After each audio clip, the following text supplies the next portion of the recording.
Jean-Charles Colas, vice-président déplacement intermodalité et logistique urbaine métropole du Grand Lyon.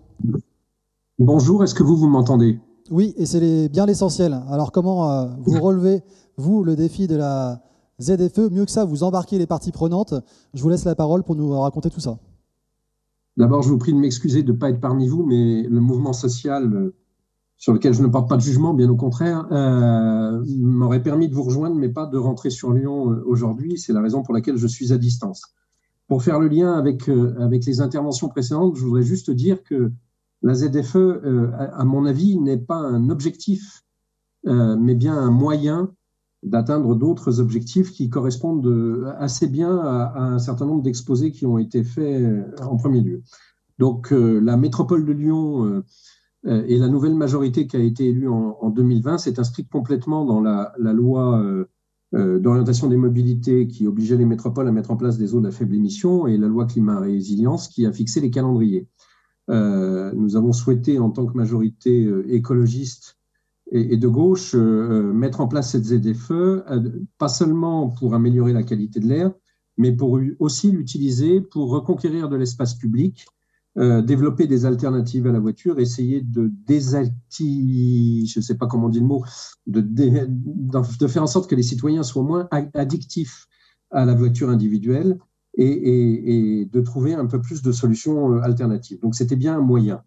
Nous avons travaillé dès le départ avec un diagnostic assez lourd des enjeux de la métropole de Lyon, conformément à la directive européenne de 2008. La métropole de Lyon, comme d'ailleurs le Grand Paris, a besoin d'aller au-delà de ce que prévoit la loi pour atteindre les objectifs qualité de l'air.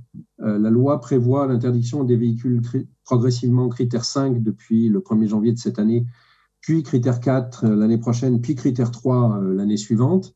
Nous, si nous voulons atteindre nos objectifs en matière de réduction des émissions de dioxyde d'azote, nous devons aussi interdire les critères 2 dans une partie de la métropole, les diesels étant les plus responsables des émissions de dioxyde d'azote. On a donc prévu de les interdire dans le cœur de la métropole à partir de 2028. C'est un enjeu extrêmement important puisque, en gros, sur la métropole de Lyon, il y a 750 000 voitures qui circulent au sein de la métropole chaque jour et 250 000 qui viennent de l'extérieur de la métropole régulièrement chaque jour pour entrer dans la métropole. C'est un enjeu aussi extrêmement important puisqu'il y a 1 500 000 habitants dans la métropole et donc il y a des enjeux logistiques très lourds. Il faut nourrir cette population et quand je parle de nourriture, je ne parle pas que d'alimentation, bien évidemment. Et comme vous devez le savoir sans doute pour la plupart d'entre vous, la plupart des professionnels ont des véhicules récents, mais qui sont essentiellement, pour les véhicules utilitaires légers comme pour les poids lourds, des véhicules critère 2. On a donc lancé une grande démarche en parallèle de concertation avec en premier lieu les professionnels et les milieux économiques. Depuis 2 ans, on a des groupes de travail qui travaillent sur cette mise en place de la zone à faible émission. Et puis, on a lancé des concertations en direction, bien sûr, des citoyens, d'un public spécifique qui nous semblait intéressant de tester, qui sont les agents de la métropole, qui, bien que n'étant que 10 000, sont représentatifs un peu de tous les métiers et les catégories professionnelles qu'on peut croiser. Donc, ça nous a semblé intéressant d'avoir un recul et un retour intéressant de leur part. Et on a lancé ça sur 2 ans. Très honnêtement, dans le contexte global, embarquer les citoyens, c'est une gageure. Après 2 ans de communication intensive de la métropole sur la mise en place de cette zone à faible émission, on sait aujourd'hui que 67% de notre population ont entendu parler de la zone à faible émission, mais que, à mon avis, 90 ou 95% ne savent pas du tout de quoi il s'agit. Ce dispositif mis en place par la loi, donc à l'initiative du gouvernement et du Parlement, n'est absolument pas connu des citoyens qui sont concernés. Je rappelle quand même que les métropoles, dans un premier temps, et toutes les agglomérations de plus de 150 000 habitants, dans un deuxième temps assez court, sont concernées. Ça veut dire que ça concerne à peu près 75% de la population du pays. Et pourtant, nous n'avons toujours aucune communication nationale de l'État sur la zone à faible émission et sur ce que ça va entraîner, et sur les dispositifs. Et comme c'est un dispositif extrêmement complexe, cette communication serait essentielle. Nous savons qu'elle est prête, qu'elle est sur étagère, et nous attendons toujours avec impatience une communication nationale pour nous accompagner et pour accompagner aussi toutes les autres métropoles et agglomérations sur cette communication.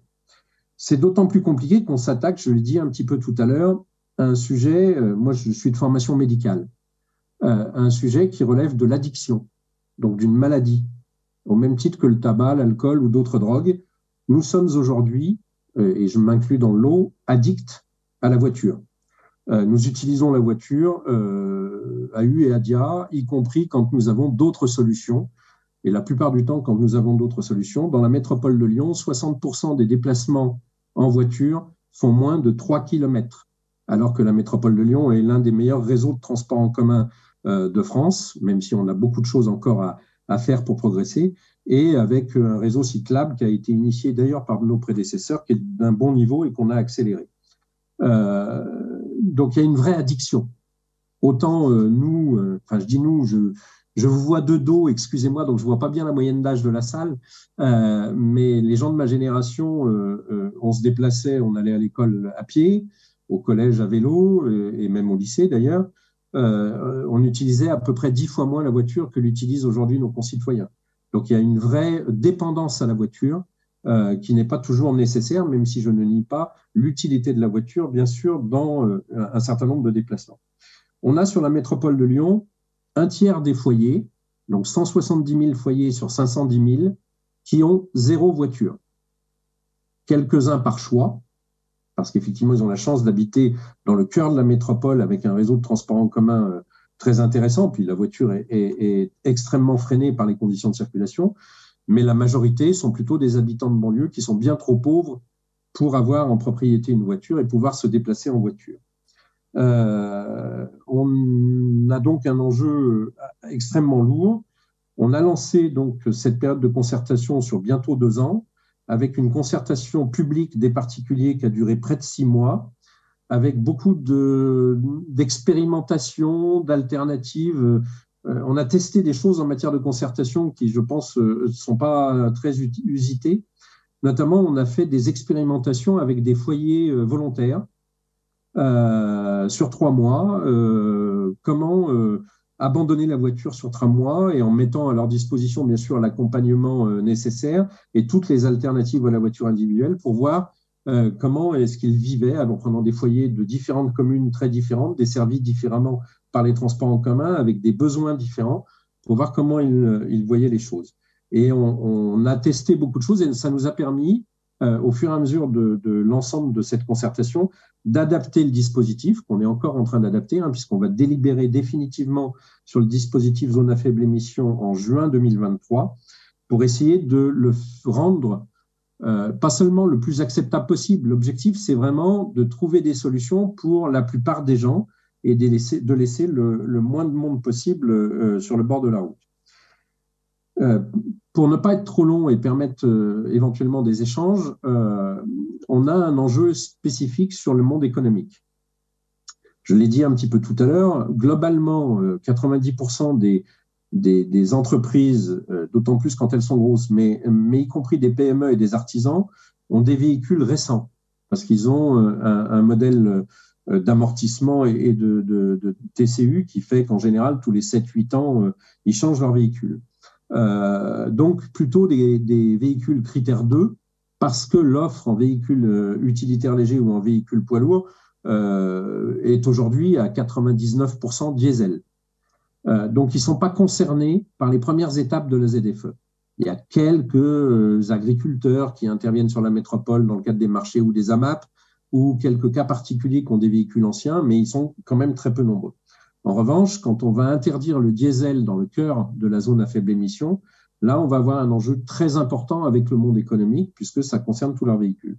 Donc là, on y travaille depuis 2 ans. On a remis en place des instances de concertation avec le monde professionnel, avec le monde économique et surtout avec le monde logistique, avec en plus un développement de la logistique post-Covid extrêmement anarchique.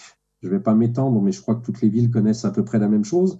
Et pour essayer de trouver des solutions, puisqu'il est évidemment hors de question de supprimer du jour au lendemain l'alimentation de la moitié de la population de la métropole de Lyon. Et on a développé des alternatives, alors qui vont tout azimut. Ce qu'on est en train de découvrir, c'est qu'en fait, grâce à la ZFE, on définit un nouveau modèle économique. La métropole de Lyon a la chance d'avoir un fleuve et une rivière qui la traversent, d'avoir 88 km de berges. Malgré tout, la logistique fluviale était totalement inexistante, en tout cas en proximité. Et du fait de la mise en place de ZFE, elle redevient un modèle économique intéressant. Et donc, on développe avec des grosses entreprises une logistique fluviale plus cyclo-logistique qui permet de desservir tout le cœur de la métropole et donc tout le cœur de la zone à faible émission. Et puis, on a un travail à long terme, essentiellement en direction des PME et des artisans, qui sont les plus fragiles à accompagner parce que les grosses entreprises ont déjà fait leur démarche de transition écologique de leur flotte. En tout cas, elles sont lancées dedans. Les petites et les artisans sont bien plus complexes et on a découvert qu'en fait, les artisans faisaient eux-mêmes leur propre logistique parce qu'ils considèrent que ça leur coûte rien. En fait, ça leur coûte beaucoup d'heures de temps de travail en moins. Et donc, on est en train de développer des entreprises spécifiques de logistique propre, ils sont essentiellement de la cyclo-logistique d'ailleurs, pour les artisans en cœur de zone à faible émission. Bref, cet outil de la zone à faible émission qui doit nous permettre de réduire le nombre de véhicules routiers qui circulent dans la métropole et de reconquérir de l'espace pour tous les autres usages, nous permet de découvrir d'autres façons, y compris de faire du développement économique et bien sûr, y compris de vivre la ville. Merci beaucoup. Pour reprendre un peu les termes médicaux, c'est une sorte de désintoxication de la voiture que vous êtes en train d'installer. Alors, on essaye progressivement. Il ne faut pas repasser à une autre addiction, type plutôt celle de l'intermodalité, si je vous suis bien. Tout à fait. L'idée, c'est que la voiture ne doit pas être interdite, mais elle doit garder sa juste place. Aujourd'hui, elle représente une minorité de déplacements dans la métropole et elle représente pourtant 70% de l'occupation de l'espace public.